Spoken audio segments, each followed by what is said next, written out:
What if we thought of green spaces and parks not just as places to play, but as essential city infrastructure, the kind that makes neighborhoods safer, cooler, and more connected?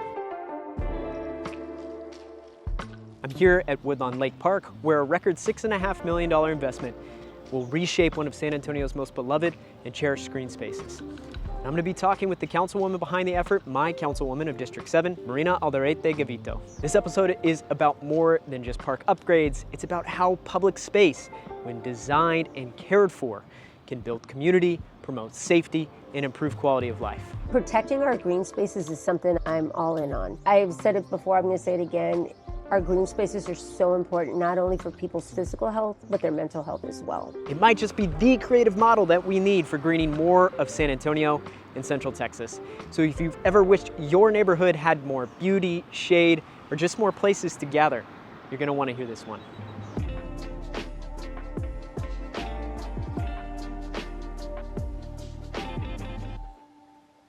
I'd love to hear a little bit about your path into public service. Sure. You've been representing our District 7 here since 2023, Sure. if I'm not mistaken. And I'd love to know, why did that seem like an important venture for you, important calling for you, especially given your history of living in San Antonio, working in San Antonio, and wanting to serve it?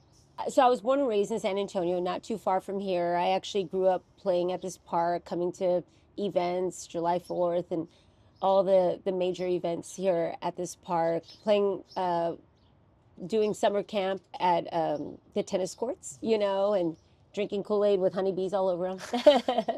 So lots of fun memories made here. And I moved, after I graduated from St. Mary's University, I moved to Chicago, received my master's, and I came back to San Antonio and worked in the business world, was in corporate America, worked for Rackspace, worked for the innovation team at USAA, loved it. Then I kind of got into the nonprofit world, and I was the executive director of a organization called SA Digital Connects, and we were focused on making sure everybody in San Antonio and Bexar County had internet access. Loved it. I loved that work. And then the former District 7 councilwoman said she was leaving office, and so I was like, well, let me do this, and it's quite a jump, going from business world to city government. But I think that when you have the bug of serving your community, you don't let that go. And so it was also a great opportunity for me to use my skills and expertise that I had gained in the business world and apply it to solving city problems. So that's why I'm here, and I built an amazing team, and together we're serving the residents of District 7 and the city. Well, not everyone comes to that service bug very easily or nonchalantly, and so I'd love to know why that was the case for you. I mean, I do think San Antonio is a very service-oriented city. I'm technically an outsider. I'm from Washington State, but been here about a decade. So I'd love to know, why was that such a natural sequence for you? Yeah, I really have to mention my parents. My dad used to actually be he was the first council member for District 7 when San Antonio was broken up into single member districts. We used to be at large, and so when we broke up into districts, he was the first councilman for District 7. Seeing him, growing up with him, serving the community, growing up and seeing the service my mom did to the community, me and my siblings grew up knowing that giving back to our community is extremely important. There's different ways to give back, and I used to serve on different nonprofit boards. I served on the VIA board. I served on the Bexar County Child Welfare Board. But then there comes that point in time where I wanted to fully focus on serving the community, and threw my name in the hat to run for office. Not an easy decision, especially being a female, especially being a mom.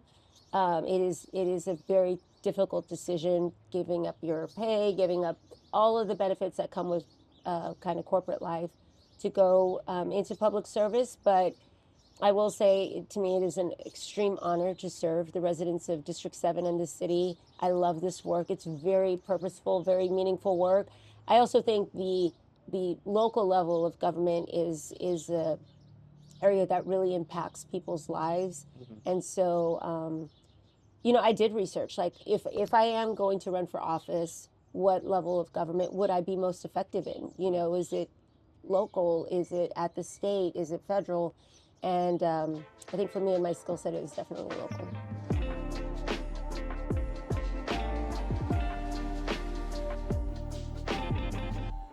We just got you off the campaign trail, Yep. at least at the time of this conversation here. I'm sure that that's a bit of relief. Mm-hmm. But in the time on the campaign and your previous 2 years serving District 7, I'd love to know, because I'm not at all the neighborhood association meetings and speaking to the people like you are. What was your pulse as to what have been some of the most important priorities, hopes, even challenges as well of District 7 residents for what we need to accomplish in the next 4 years? When you're out there talking to folks, when you're at their door, when you're at neighborhood meetings, you hear how much public safety is a top priority. And that looks different for different folks. Whether it's people hearing gunshots in their house, whether it's people seeing the police response time, whether it's being attacked or chased down by dangerous dogs in your neighborhood. People have the need to feel safe, and that is a core city function. That is a basic city function, is to keep our community safe. And so that is the top priority. I would also say it is a challenge, right? Because we want to make people feel safe, whether they're going for a run on the trail, whether they see an accident happening and they're nervous about speeding in their neighborhoods. That is a constant challenge to make people feel safe, but it is also the top priority. I would say one of the other big challenges that we have in District 7, simply because of where we sit on the map of San Antonio, is our infrastructure and our streets. The typical city street has a lifespan of 30 years. It's very difficult for streets in District 7, in certain parts of District 7, to last that long because of the drainage issues that we have. Water gets underneath the streets get bumpy fast, and so we are having to fix streets, especially inside 410, the district part of the district that's inside 410, at a much higher frequency than other parts of the district and of the city. So that is constant. So, one of the things I'm going to start digging into now is ways that we can take a step back and see how we do things differently, because maintenance on our streets is just a lot of money. And again, it's also not keeping people satisfied. We just fixed this part of the trail maybe a year ago, and it's already bumpy, and so really taking a step back, I just filed a policy proposal. It's called a CCR, Council Consideration Request, to really hit the reset button on our Public Works Department. Our Public Works Department is the one who does our streets and our sidewalks and our stop signs. I really feel that we need to do it differently. Well, and I think that makes for an exciting opportunity, especially as you talk about the concept of public safety. It's an area where perception does really matter. If people don't feel perceptibly safe, despite, for example, perhaps our crime rates are going down in San Antonio. Right. Kudos to our police department and criminal justice system working in sync. But people need to feel safe. Yep. And that can be a more broadened definition. You mentioned the dogs for one, perhaps aggressive driving. I know you have 2 daughters. I have a 3-year-old and 1-year-old, 2 boys, and so walking around a neighborhood with people driving very fast or dogs on the loose, that's something that can definitely make us feel less safe than we like. But aside from that, to focus on what were perhaps the strengths of the last 2 years, what do you feel most proud about in your service, what y'all at the District 7 office accomplished? I'm definitely most proud of the team I've built. All of us have servants' hearts. We feel very called to do this work. We when people call our office, we never transfer them to anybody else. We are with them until their issue is resolved. But that is just basic, stuff. But that is basic kind of infrastructure of our team. But I am really proud of the team that we've put together. I would say the biggest policy win is definitely with the loose and dangerous dog policy proposal. It is a public safety issue. It is not the most exciting topic to go after, but it is a very real topic that impacts a lot of residents in the city, And during my first campaign, I met Ray Nahara, who was the son of Mr. Nahara, who got mauled to death by those pit bulls on Depla Street. And I made a promise to him at a barbecue plate sale that if I was elected councilwoman, I was going to figure something out to um, kind of honor his father's death and make things right so that that doesn't happen again in the city, right? That people are not getting killed by dogs. And I didn't know what I was going to do at the time. But again, going back to the amazing team, we put our heads together. We met with, we kept getting told, oh, that's a statewide issue. That's a statewide issue.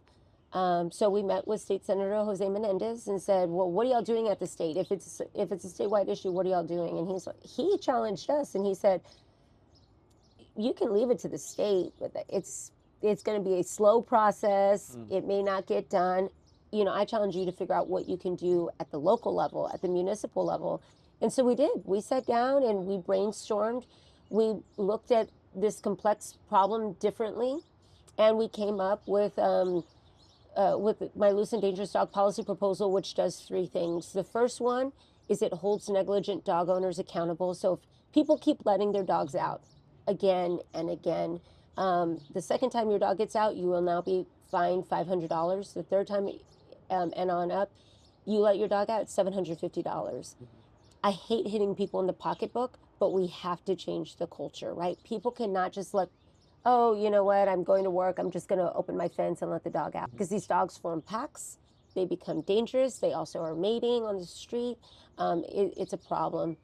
And so, again, we have to change the culture and we have to, unfortunately, start finding people. The second thing my policy proposal does is that any dog, any owned animal now leaving animal care services has to be spayed or neutered. For years, the thought was animal care services cannot spay or neuter dogs because dogs are considered property in the state of Texas.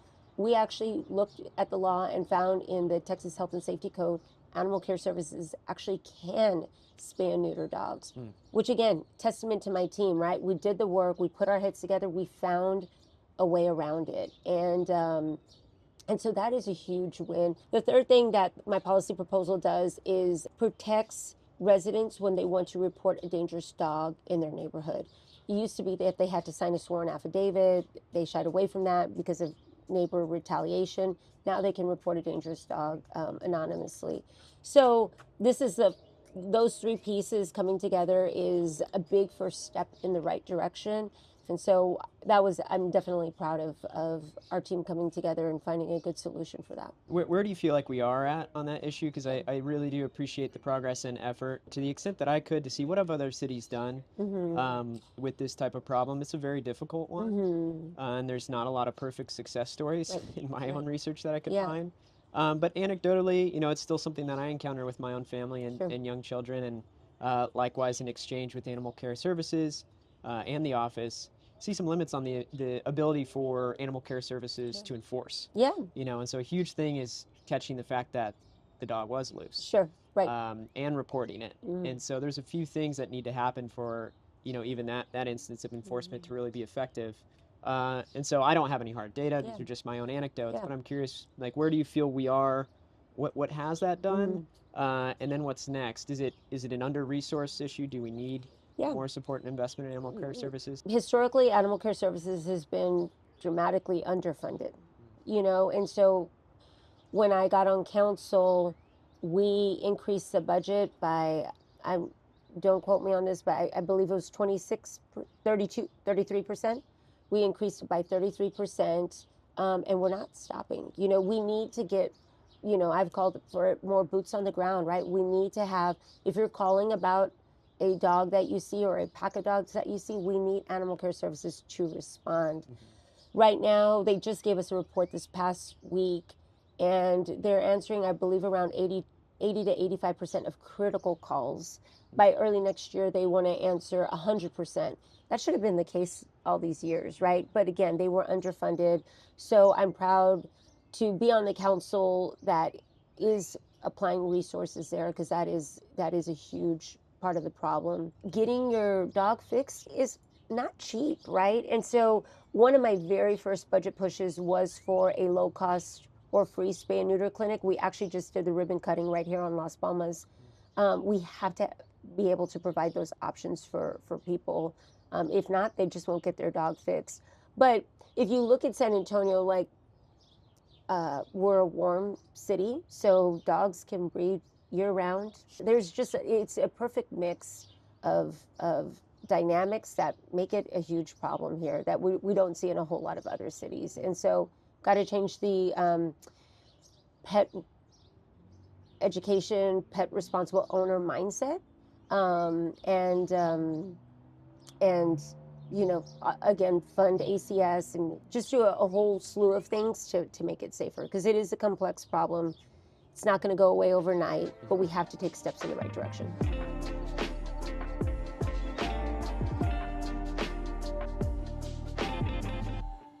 Woodlawn Lake is receiving a $3.25 million federal grant Yep.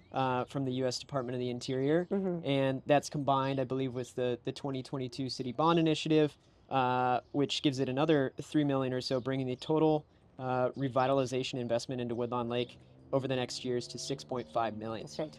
And so I'd love to know, if we could pick apart this record investment, historic investment. How did this come about? So that perhaps we can know as well, Right. How we can think about continuing to invest further in our green spaces, not just around Woodlawn Lake, but further in District 7 and San Antonio. Yeah, so we were made aware of this grant opportunity, I believe it's through Parks and Rec, or maybe it could have been the San Antonio River Authority. We have pulled together a lot of expertise and partners about this about Woodlawn Lake Park, looking at the water quality, looking at, hey, what can we do to make it better? So someone in that group informed us of this grant opportunity, and my team went all in, right? We showed how this park services the city. We showed how this park services a lot of impoverished zip codes. And we put together a killer application. We had initial ideas and concepts of what we would want to do with that money. And we worked our tails off and were awarded that grant. And so it's so nice to see that investment in this park. I would argue that Woodlawn Lake is probably the most utilized park in the city on a daily basis. I mean, you're seeing it constantly busy. So this park needed some TLC. It's beautiful. It's in our urban core. There's all of these, the research that shows when people are in green spaces, when they're near water, what it does to their stress level, and so we need that investment. And so it was really proud to bring that here to San Antonio, and we're excited to put that money to work. Well, and so people can connect it too. I think that this is interesting because part of it is federal money, part of it is local money. And so do you happen to know what bucket that fell into from the federal investment? Was that something like, what legislation was that where that grant opportunity came about? Or maybe I'm misunderstanding that. No, it did come from the Office of Interior. The Department of the Interior. The Department of the Interior. I'm not clear on that. I would have to go do some homework, but we just found out about the grant opportunity, went for it, and we're excited to bring that home to San Antonio. The passing bond initiative, $3.5 million or so is really nothing to scoff at either. I just think it's important to think about too, when sometimes it does have to connect to a conversation on a national level as to, what investment might be available for our green spaces. It's awesome when San Antonio can come to the table in examples and perhaps say our residents invested 50% in it, and then make a convincing case, that you're not paying the whole sum. And it is something that San Antonians already care about.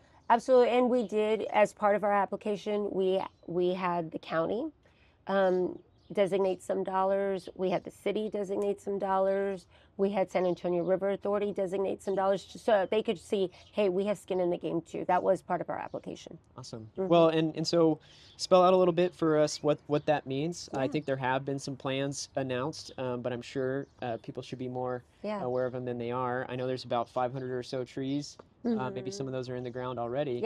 But let us know what that means for us. Yeah, so we're so excited to bring some much needed trees to the park. We actually did phase 1 of the tree planting. You'll see right around this corner, there's a bunch of new baby trees, and that's only phase one, right? We're gonna, with as big of a tree, we're gonna have several phases of this. But there's part of this trail that's just not shaded, and it's a 1.3-mile path, and so we needed to bring that shading here. One of the other big things that we're very excited about is a splash pad right behind this gym. Again, that pool during the summertime is filled to the brim, and it's only getting hotter, right? And so we need a safe place for kids and families to cool down. Splash pads are extremely popular, and so we're really excited to bring that amenity to this park. One of the other cool things I'm excited about, and I got this idea from a resident years ago when I was on the Woodlawn Lake Neighborhood Association, is kind of by the boat dock. Right now it's kind of a slippery slope into the lake, like lots of little pebbles. It's actually not very safe. And so we want to do some like natural stone seating there, kind of like you see at the Pearl, where it's just those big stones. And that will give people the ability to sit and enjoy the lake. It's also not too artificial. And so we're really excited about that. And then part of our proposal was to do a few education nodes. So just imagine a little area to stand on that goes out into the lake where people can learn about the fish and also a lot of the birds that come here. There are so many amazing birds here at this park. This park is constantly filled with different bird watching groups. I'm a bird nerd. I love to look at the different birds here, and this park attracts a lot of cool ones. It does, and a lot of different interesting native tree species and vegetation as well. And so that's really exciting. As far as the timeline goes and execution goes, of course we can't rush the trees, but when do these things start to become manifested into reality? Right. So we did that first tree planting, I believe it was last December. We're working very closely with the city's arborist team because, and you've seen it before in the past, if you plant trees and then they don't make it, it's all for naught, right? So we're working very closely with them to see what type of trees would be best here. We want to keep the park safe, so the view shed, I'm learning. We want people to be able to see in between the trees so that they can enjoy the lake, the view of the lake. This is a historic area, right? So we have some guidelines we need to follow, but slowly but surely, right now we're very much in design and concept phase, except for the tree planting. We have a lot of baby trees. Well, the sooner you can take advantage of getting them in the ground, the better. Yeah. But timing is crucial on that. One small specific aspect of that I'd love to know, because I had the pleasure of, I did a story on River Aid San Antonio, Rasa and Charles Blank, the executive director, and so he took me out on a kayak after a big rain event, maybe one like one we had last night, kind of by surprise, at least to me. Is there elements of that will focus on like water quality and cleanliness of the lake itself? We partnered with the River Authority. On that side of the park, there's a kind of a natural filtration system of the grasses and the rocks that they put in for water kind of coming in from the street going into the lake. We're going to see some more of those. I'm just blanking on what it's called. I think they're like rain gardens. That's what I was just about to say. I was going to say, I think it's called a rain garden, but that was also part of our proposal. Well, and then Marina, I'm interested because this is such an exciting thing for us in District 7 and in San Antonio. Woodlawn Lake Park is such an incredible community asset for a number of reasons. But we're talking about creative solutions to some of these difficult problems. One thing, by taking care and maintaining of our green spaces and greening our neighborhoods, that is one of those things that can help with a myriad of issues. It's not the silver bullet for any one thing, but helps cool things down.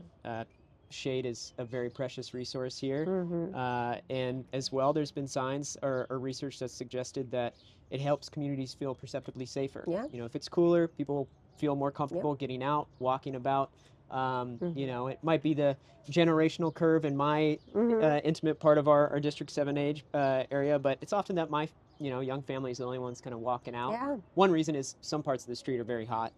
But these might be ways for us to really get creative about addressing other tough issues in our community. So what can we learn from what the investment here in Woodlawn Lake, or what other resources might be available that constituents might not know, residents might not know of? The investment here was, again, us just working with different departments to see how can we bring funds here. If I were to ask for that funding with city dollars, it would take me forever. It would take me forever, right? And so we had to get creative and say, like, let's not just use our city budget to upgrade this park. Let's look at other resources.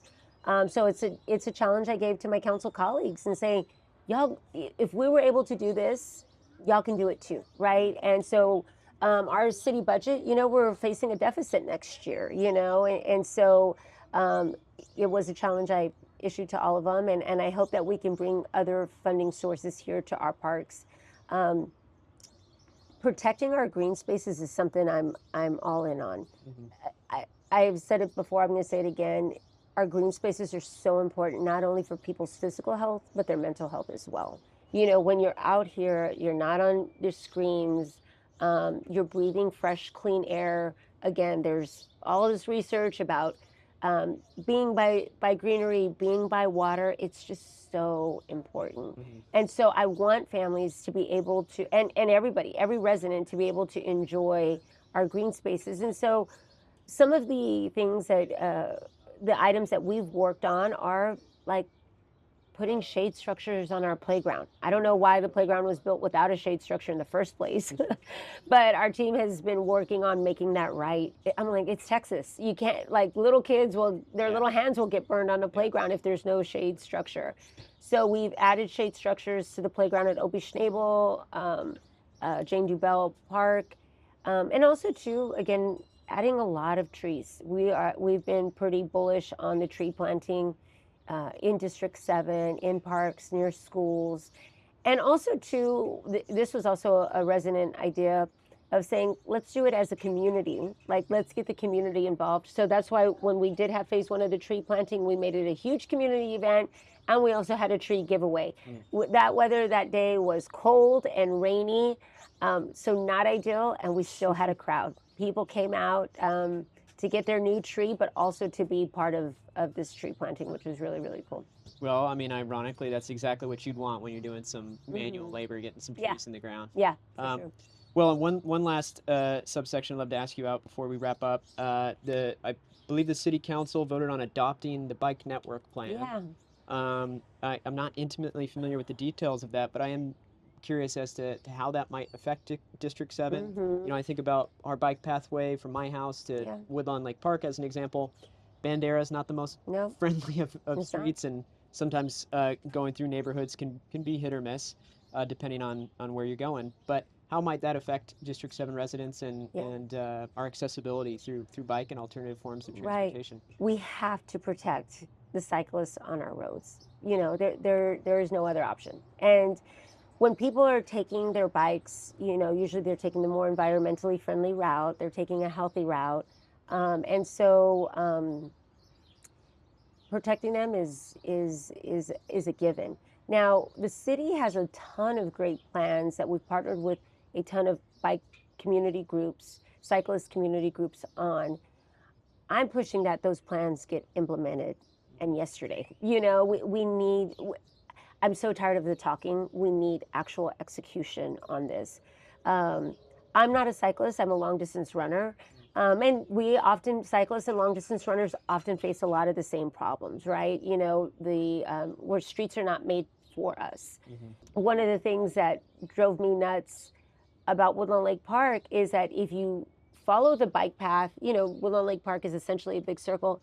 Our bike path is only around covers 60% of the park. So I'm like, are people just supposed to do a half moon around Woodlawn Lake? This makes zero sense.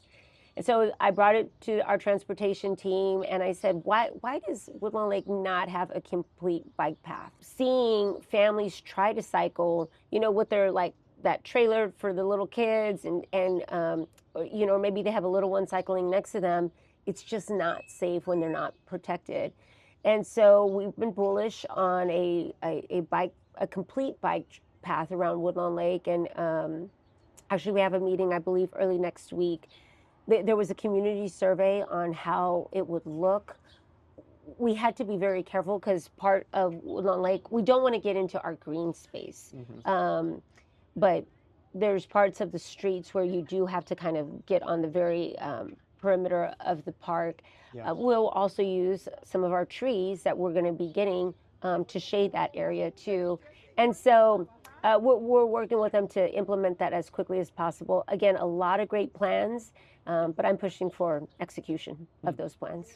Do you know if any of those like intimately touch Bandera or kind of tougher roads like that? Yeah, with Bandera Road, one of the things, obviously Bandera Road needs a whole overhaul. Yeah. TxDOT is in charge of the actual road itself. Right. The city will be in charge of the amenities on the side, the sidewalk, the bike path, shade.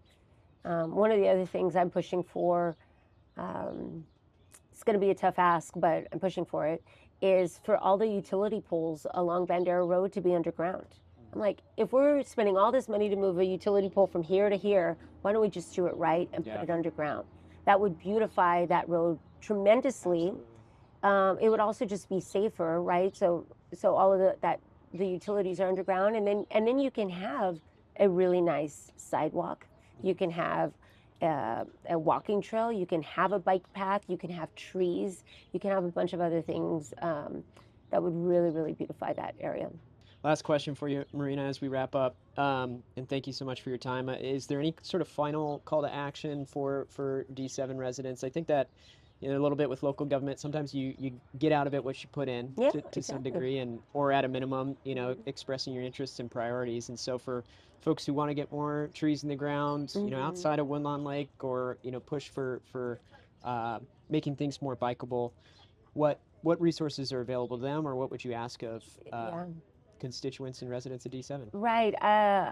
Well, thank you for that question. My ask to District 7 residents would be to stay engaged and to let us know what they're seeing, feeling, hearing. That when we hear from our residents about, hey, we really need a bike path here, or have we ever thought about this as a green space or whatever, those ideas we take to heart and we try to figure out solutions for them. I can't promise that we're going to meet all of them, but that feedback is so critically important to us. It helps move us. It helps drive us forward. There's so many policy proposals that I've put forth that have come from residents' input. For instance, one of my oak wilt policy proposal that came from residents kind of in the Bronze Station area. They were seeing oak wilt devastate their trees and their tree canopy. And so we're like, how can we replace that tree canopy, right, with that has been devastated by oak wilt? And so my team found a creative solution. We saw our what is that fund called? The tree mitigation fund. So that way we can use funds from that to replace tree canopy. But again, that idea came directly from a resident, and so I'd ask people to stay engaged, let us know what they're thinking, feeling, and hearing, and we'll try and get things done, and together we can move our community forward.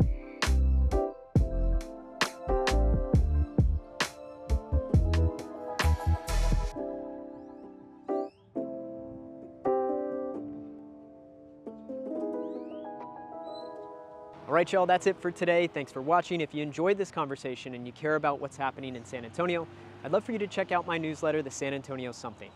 Each week, I share stories just like this, local wins, big ideas, and ways we can all get a little bit more connected to the city we call home.